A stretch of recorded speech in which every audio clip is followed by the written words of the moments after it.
would you like to get us started with some thoughts and or questions about what you saw about consumer income? Yeah, we had a short discussion in which discussed that there has been rise in unemployment in US, and due to which there has been, as it was said in video, the economic recovery is not expected even if a vaccine comes out maybe late this year. Economic recovery is not expected, like it will take a long time to recover. Though not a definite time was discussed, but yeah, it can take more than like 12 to 18 months to recover. And we also discussed that one of the group members said that it was interesting to see that people have been buying a lot of their daily need things from locally, from the local markets. So yeah, and then like in the video, I found a very interesting statement that was made, that most of the inequality in our system isn't, there are some very underlying causes to inequality, which monetary policies cannot fix. There are causes like globalization and then flattening of education achievements, technology advancements. So that was all we were really discussing. Yeah. Yeah. So Chairman Powell, head monetary authority in our country, even if they do all they can, he's saying there has to be some fiscal policy, and it'll be up to Congress at the federal level and state legislatures, and to some extent private nonprofits if you're helping the poorest of the poor just to get through it. Okay, good. So unemployment is the key macroeconomic metric that Twinkle mentioned. You should know that you can go to the Bureau of the Census, get unemployment data. You can get it down to the zip code level. Fantastic resource, very important indicator. Okay, Hao-Ju, any comments from you, questions, etc.?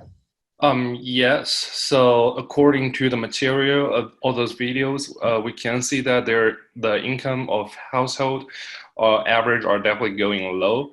But interestingly, first, the unemployment rates at the beginning wasn't as bad as expected, but the recovering speed is definitely lower than what they expected.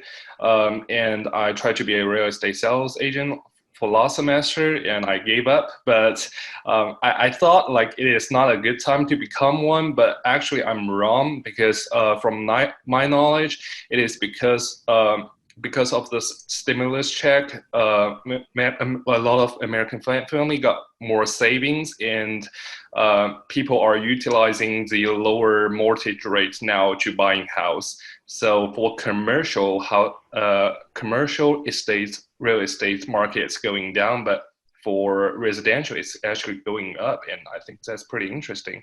Mm-hmm. Yeah. And another sector that I heard related to real estate, you can have resale of residences that already exist, and then there's new construction. And construction was one of the few bright spots because it's dependent on interest rates, and the response to the Federal Reserve having fully open expansionary monetary policy. The result of that is that interest rates are very, very inexpensive, and the mortgage cost is low. That means people will pay more for a house than otherwise in that transaction.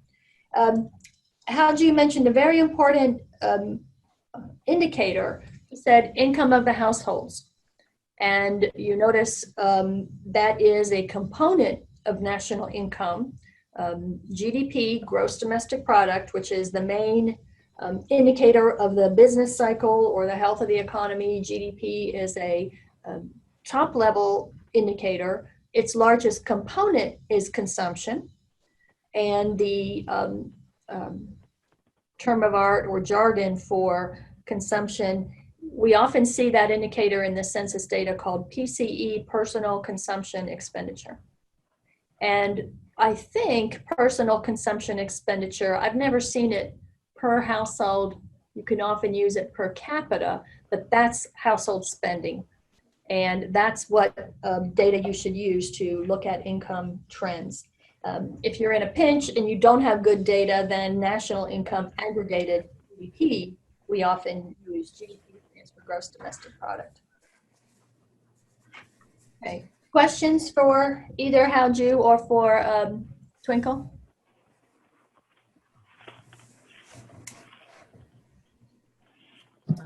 No, Dr. Salin.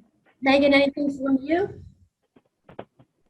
Yeah, so we just talked about how household income largely is going to dictate how money is going to flow through the economy and preferences per the individual. So even in not in an economic crisis or any sort of crisis for that matter, the level of income that a household brings is going to dictate what they're spending money on. And so even if you're at a maintain your job or level or status of employment or salary, I should say, when we saw quarantine or COVID hit, even people that remained at the same salary stopped spending money or started allocating their preferences towards separate things such as toilet paper or Clorox or what have you.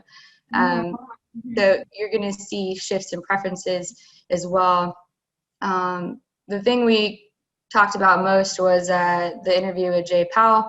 We're kind of just confused, like some of those questions I don't think were necessarily for him to answer directly, and I don't think that he was necessarily there to answer specific questions aside from how, where, and why we're pulling money from the Treasury to give. He would just give kind of overall answers but not any specifics, and think that he was just there to talk to the people to ensure that they don't go crazy, or I think silence or not hearing anything is what makes people assume things, which leads to people pulling more money out or hiding or hoarding or whatever you want to call, which will slow the flow of the economy. Yeah, the Federal Reserve governance structure, they are appointed, the head of the Federal Reserve Bank is the Federal Reserve Board of Governors. The head is appointed by the president and has a very long term compared to other elected officials. I think it might be, is it 8 years? It's at least 6. And the typical thing is you put in your monetary authority, you get a smart macroeconomist. It's never a political appointment. And even though it is appointed by a president, it's meant to be very balanced and transparent so that the financial markets, both domestically and internationally, have confidence in the sustainability of our money, of our foundation of the financial sector. And it was very unusual for Chairman Powell to be on a news program like 60 Minutes. I was very surprised at that. And of course, the reporter is trying to get them to answer things that aren't in their purview. Next, I want to switch to, as an economist, you want to use your knowledge and beware of common errors that you'll read about in certain reports, and not even people who intentionally do an outright falsehood. Lots of economic issues as you try and follow the changes in data and then analyze how that's going to affect the company you work for. You'll need to do evaluations with a great deal of nuance. Is there always at grocery, quote, a steady stream of customers independent of economic conditions? True, false, explain. Yeah, Kaylin, what do you think? What's true about this? Or is there anything false, especially for grocery retail? Well, so actually that was what our group kind of talked about, because I said that I was like, I don't really know what I want to say except that I think, and I had no kind of facts or anything to back it up, but I just thought that out of everything in the world, that the agricultural business probably will not be that affected by, what we're going through right now, just because people have to eat, and like that's never going to change. So there was actually a couple people in our group who, one said that their family owns a agricultural business, and another said that they own cattle, and they both said that they're actually doing really, really well and prices have gone up. Mm-hmm. So they're not hurting by any means. And then the same thing for grocery stores, like everyone went crazy and bought up all the these products at insane rates. So I think that if anything, they're doing really, really well. Yeah, at the beginning of that shock, even though a number of people were laid off right away and unemployment rates went very high, as I think it was Hal Ju mentioned, there were government payments to households that made sure they still had income, even if unemployed. How about a change in preferences for certain products? I think there would definitely be a change in preferences depending on how much you're bringing in. For example, if I made more, I'd eat more, I don't know, healthy or organic foods, if you will. So places like Whole Foods might see a decline, where grocery retailers might shift exactly what they're selling for essentially a cheaper price that people can afford depending on the economic condition. I think that retailers will always have some sort of steady demand. For farmers individually, I think it highly depends on what exactly you're farming and what exactly you're giving to the stores. Mm-hmm. Mm-hmm. Now, you were talking about two different levels of the supply chain there at the very end. If we talk about a grocery retailer, that's a supermarket, store, big national chains. I think the economic concentration of our biggest chains is quite high, but there's a lot of competition locally. If I don't like the prices at Kroger in this town, I can go to HEB quite easily. So there's a lot of competition to keep the prices to consumers down. If grocery retailers did well at the beginning, I think Kaylin said that. Eric Shem, let me ask you, do you think it's a given that if grocery retailers have a steady stream of customers, that farmers also do well? I guess in some ways, like when grocery retailers do well with the steady stream of customers, like I would assume that the farmers would be who produce the food will be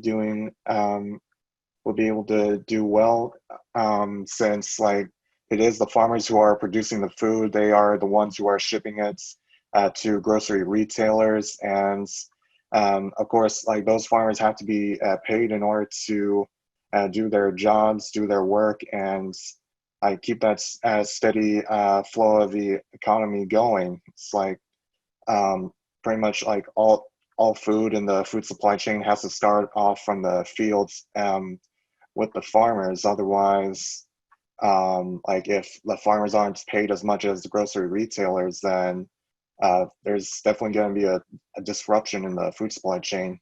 Mm-hmm. Mm-hmm. Yeah, so the overall point that Kaylin started with is that the food and ag sector, among all the trouble in the economy, the food and ag sector is overall in the best state of almost any segment. That's a good thing. And I can tell you that from what I've seen of the employment market, the interns who were placed this summer, they all got their jobs, and there's already been offers for full-time employment. So things look, luckily, fingers crossed, pretty good. Now, the exact balance between whether farmers are pulled along by a boost in the retail sector, a couple of things have to be analyzed. First, there's processors, handlers, other marketing agents in between. And those levels of the value chain may or may not be transmitting price signals back to the farm as readily. Can I add to that, Dr. Salin? I just thought that, my experience is in the beef industry, and so when COVID first hit, the demand for beef was really high, but because of issues in the processing plants, they were being closed down, and so they weren't able to process. So actually the prices dropped for ranchers, the individual cow-calf producer, that price plummeted. And it was not that there wasn't demand for it, because they couldn't, the distribution to get the cattle to the processor just could not happen. And because they couldn't process cattle so much, there was a backlog of fat cattle, which added to a additional decrease in price for the individual rancher, because they had an abundant supply. The packers did the slaughter and they'll take to the end consumer. Mm-hmm. Mm-hmm. Yes, and can I add to that as well? Go ahead. Sorry. Okay, and then also I remember right in the beginning when everything was really slowing down with COVID and everything was kind of shutting down, there was an abundance of actually milk and dairy cattle, but the production side of things had slowed down so much that all the farmers had to throw out a lot of their milk because it couldn't be transported to the grocery stores. Yeah, some of that was transport. And then another factor is that we've been talking about grocery retail. That's what I started asking you about. What's the other main market channel that food gets to people? It's the food away from home, restaurant, hotel channel.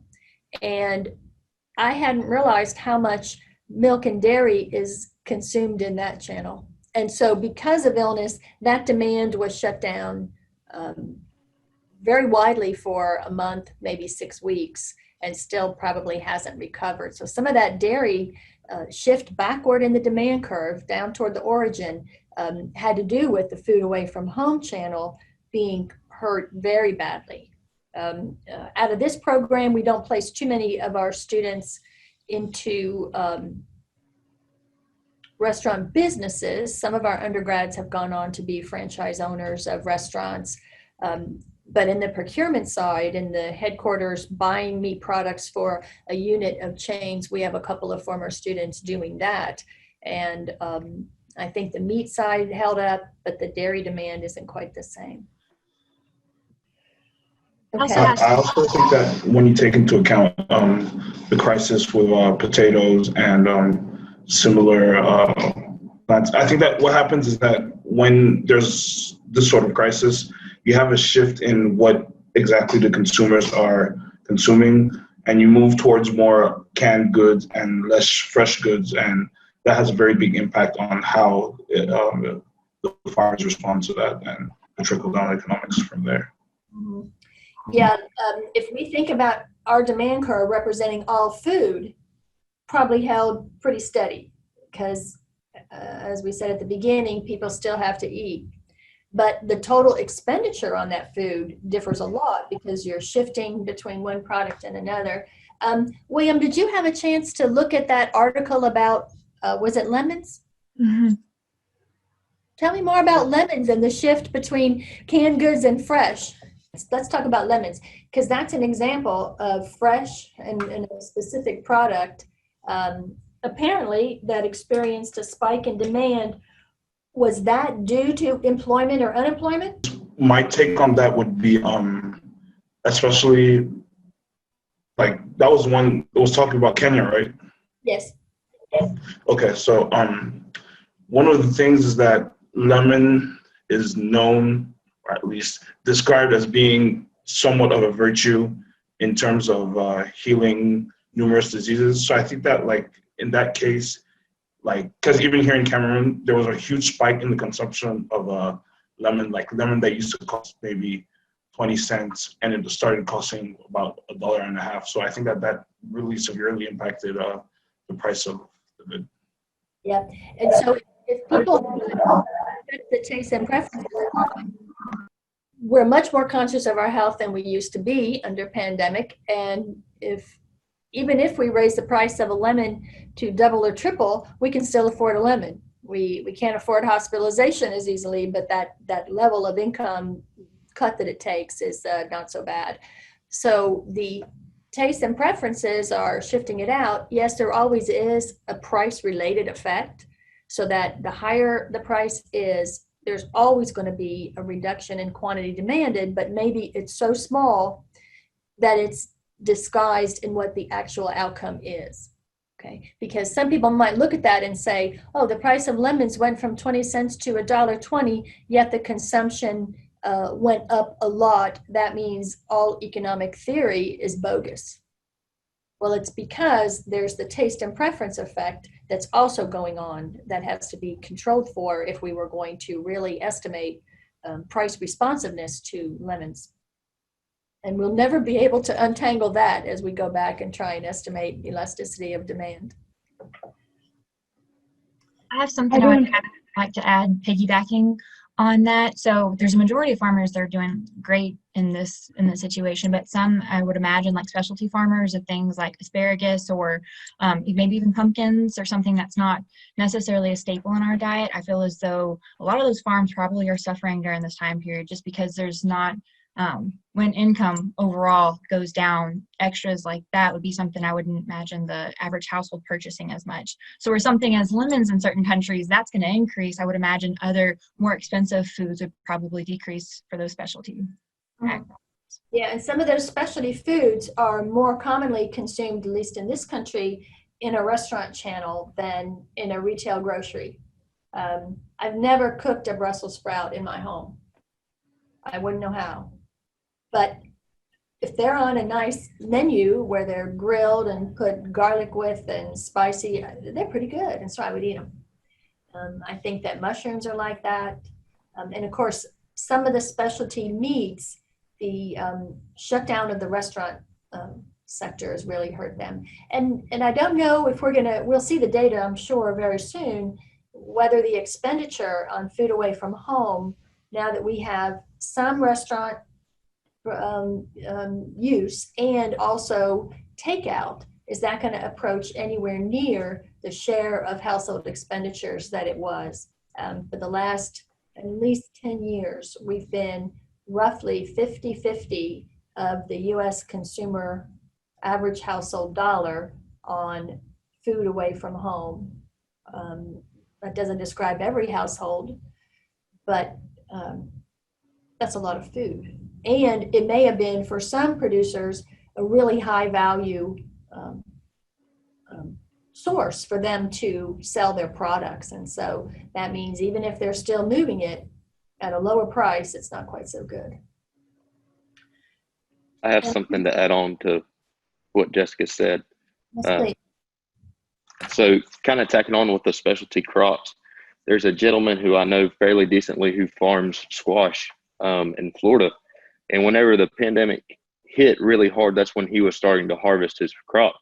Well, it got to the point that less and less people were buying squash in the state. And like you said, his main deal was he sold his crop to Cisco for the springtime, his spring squash. And so whenever the restaurants weren't doing very well, he ended up having to plow over 20,000 acres of squash this past spring due to not being able to sell his product. He just went around to all the different communities and said, if y'all want it, it's here for the taking, but otherwise it's going to get plowed over next week. And he actually posted a couple videos about it. Awful. And jumping ahead to the week 3 on production, where we're going to think about labor. Labor is an essential ingredient to getting a crop out, and especially for sensitive products, it may have been for some of them that due to illness,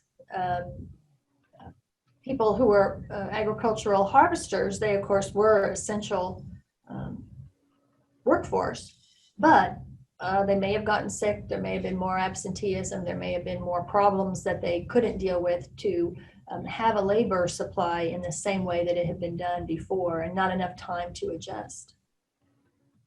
We saw that in the pork industry a lot too, here recently with a lot of the plants closing down and things like that. There was a really big backup of swine that just farmers didn't have anything to do with them because there was just no plants open to take them to. Yeah, and I don't know how flexible the producers are to wait another week, another month. What's the life cycle like there? You hold it and feed it, even if you had unlimited farm budget for the feed. I mean, is that feasible? I think to an extent it probably is, but not, I don't think with this kind of pandemic lasting as long as it has. I think if it would have been a couple of weeks and they would have been open dry back up, I think it would have been okay. But there was a lot that they would just have to put them down and literally have a big pile to burn because there was just, they couldn't, even if they kept them for another 2 months, they'd be, past prime, things like that. So it wasn't possible. Mm-hmm. Mm-hmm. And some of these producers are in a contract farming arrangement where their houses are used on a regular predictable cycle. And so the next lot of piglets probably needed to come in there within a reasonable amount of time too. So very highly coordinated, complicated set of problems. But on the hummus demand article, that one was from several years back, just in the area of plant-based protein, foods that might be a substitute for meat. That was really interesting to hear about, and was one of these occasions where a spike in demand, especially for products that were grown organically, could really give an attractive price for a producer to get involved. We talked earlier on about people want to purchase locally, and usually that's a smaller total demand, but maybe the price per unit is so attractive, especially for a farm that's set up for that unique differentiated product, it becomes the business proposition that they want to be involved in, and it can remain enough to cover their cost of production. Okay, now I want to switch to my other poll. Let's see if I can do this. This is what they call in Poll Everywhere a word cloud. So thinking through all the different issues we talked about, I'm now going to ask you for the precise as you can get terminology for the metric, that is the measure, if you were going to analyze the consumer situation. So the only instructions on this says, give me the best metrics for analysis of the consumer situation. And as you answer it, you can give several answers and you can keep on contributing, and we'll watch this word cloud go. I just had a quick question, like in regard to how you said like pork and all the squash farmers are having such a hard time during the COVID situation. Is it too hard to be able to switch into something that's going to be having a longer shelf life? For example, if the pork could be converted into something like, I don't know, bacon or something that could be frozen for a longer while instead of having to burn all the pigs. Is it difficult to be able to change into something that has a longer shelf life in such a short time? The bottleneck was at the slaughtering level. And, you know, when you slaughter the hog, certain of its parts are going to work for bacon, and other of its parts might be converted to meat that could be frozen, which has a longer shelf life. But the problem was that the slaughter facilities had outbreaks of illness and could not be taking in the live hogs. Unemployment is a decent metric for looking at consumers. If someone gave you an article about unemployment, you'd be able to infer that probably means trouble in the households.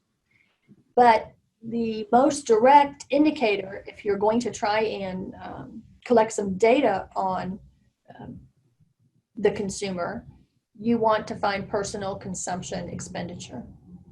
That's what we use for the dollar value of what's actually being spent by consumers. Okay. Now, someone here has on here sales and demand. The quantity sold, of course, affects the price. But when a household's expenditure is calculated, it comes from the quantity they consume times the price they pay. And thinking back to the budget constraint, or maybe thinking ahead to the budget constraint, I don't remember if that was last week or next week. The budget constraint is composed of the consumer's total income is equal to the price of the good times the quantity of the good. Continue to do that for all the goods that they consume. And so personal consumption expenditure represents the most direct indicator of problems on the demand side for the general economy. Now, within an industry, we could have consumers saving more but still purchasing a lot on foods at the grocery store. So certain segments could do quite well. Okay, good. I was looking to see if anyone would put in GDP. And I'm glad you didn't, because GDP is our indicator of the national level, the economy, but it's comprised of government spending. You could have lots of spending for the purposes of defense, for the purposes of other things that aren't directly consumer related, and then consumer spending, and then investment, which comes about from people saving that money rather than spending it. And if we get lots of income or transfer payments, but save them, then that doesn't help the food producer to get sales for the products that they expect. I don't know how much we'll get into pointing you to some actual data. At one point, we have, depending on what goes on in your 621 class, you'll run some econometric models and you might have some data like this, but I think not. Normally we do really firm level information. So income is the issue, but we measure it by expenditures. That's our best indicator of demand. And when I'm saying income, I'm generally meaning how well is the consumer doing. And in our theory, we call it income, but if you were building a model, you would look for personal consumption expenditure data. This maybe happened before some of you got on, but we were talking about whether new things will be popping into eCampus. Quite likely. I don't think I have time to do it today. I might record about it. In addition to having gotten the images about mind states, which represents, how do I put this? It represents the most difficult to measure part of tastes and preferences of a consumer. I have the book from Will Leach. It reflects 4 major mind states. 3 of them are classic marketing. If anyone goes into the profession, the subdiscipline of marketing, you're going to know those. Where Will Leach gets his uniqueness is, he said the 4th mind state that many people doing advertising and promotion overlook is framing. And what's meant by framing? You not only give a product that will delight consumers, you put a message in someone's head that makes them really, really like it.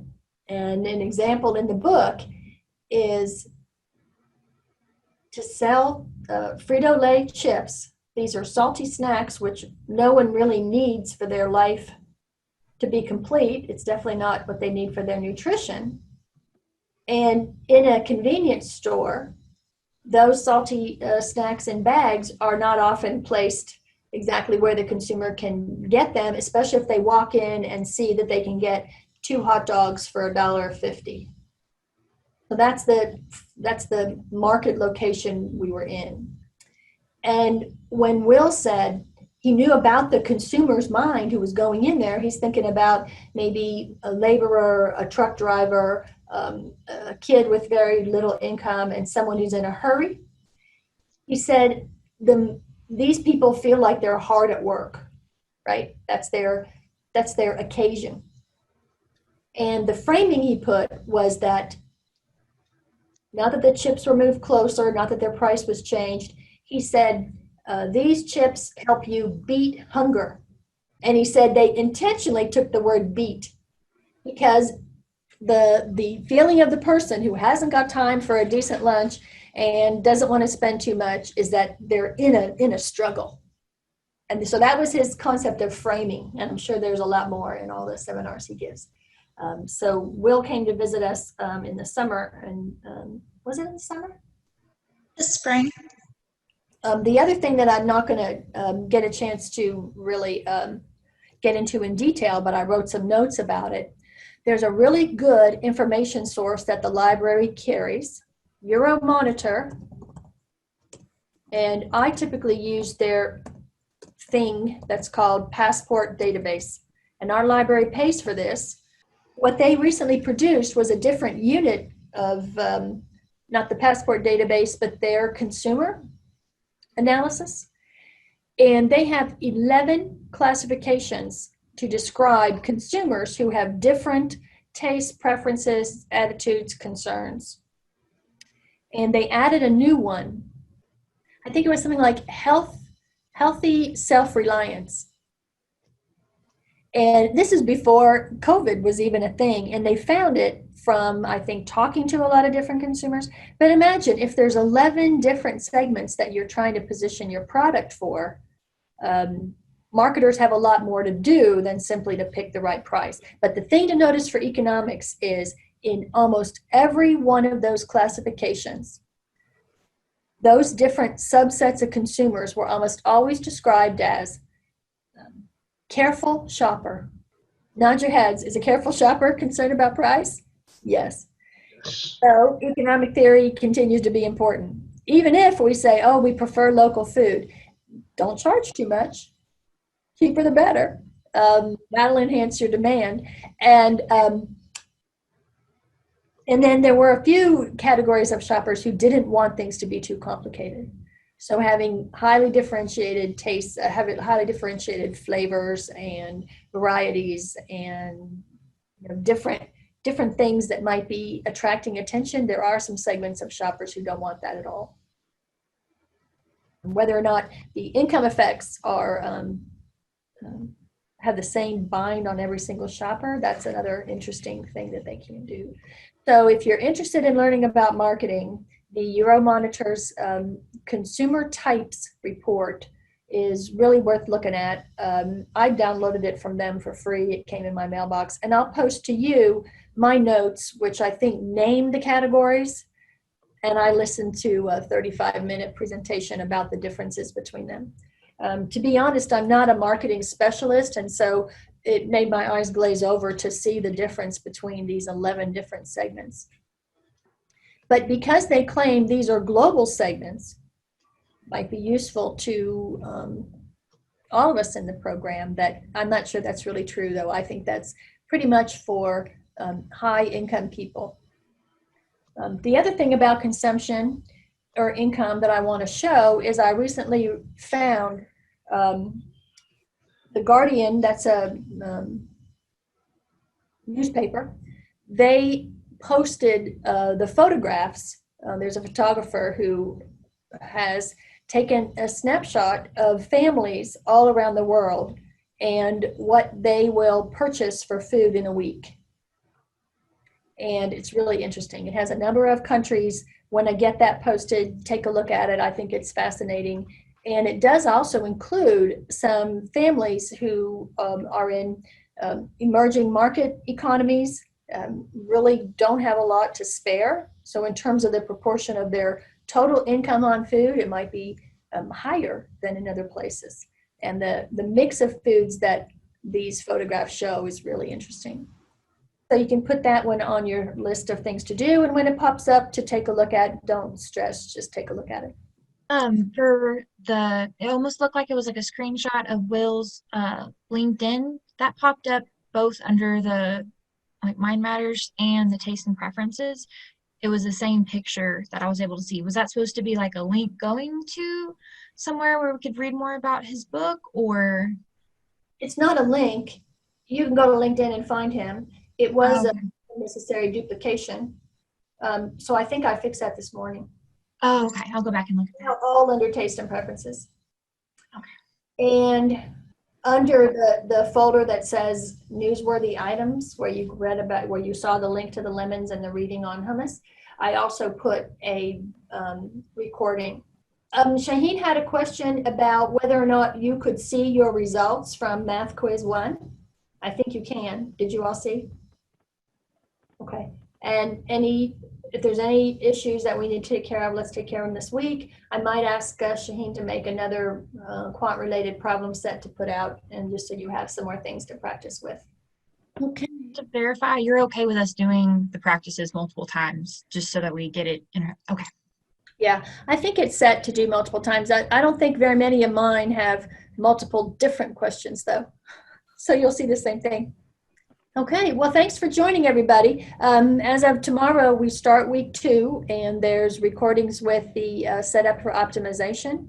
I'm not exactly sure how I'm going to handle our in-class. I'm probably not going to try in our meetings to redo the steps of optimization. There are several steps. You need to get them in order. And this is a foundational technique to apply not only to maximizing the consumer's utility, but also later on to maximizing profit and minimizing cost. Thanks, everybody. I hope you have a super day.